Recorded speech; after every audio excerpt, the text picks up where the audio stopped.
Hello, my name is Leah Murdoch, and I would like to take the time to introduce myself and tell you that I will be discussing and sharing with you why I believe that we currently have health disparities within the United States.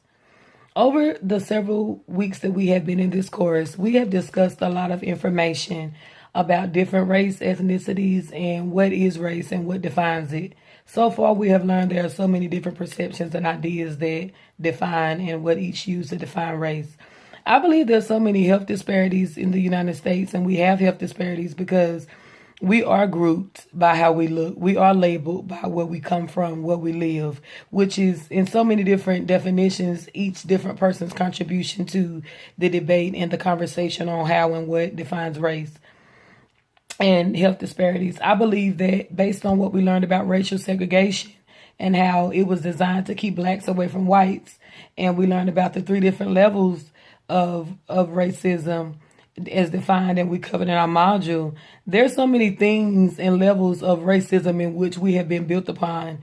For example, the writer discussed how a gene, once it's damaged, how long it takes for it to repair itself. So oftentimes people suffer from things culturally, socially, physically, medically in the now that were predisposed to their culture, 2 or 3 generations before them. I believe that along with each generation, we each have different things that define us and make us who we are. And for example, blacks were victims of slavery. And as many people say today, that they're still slavery is just in a modern day form.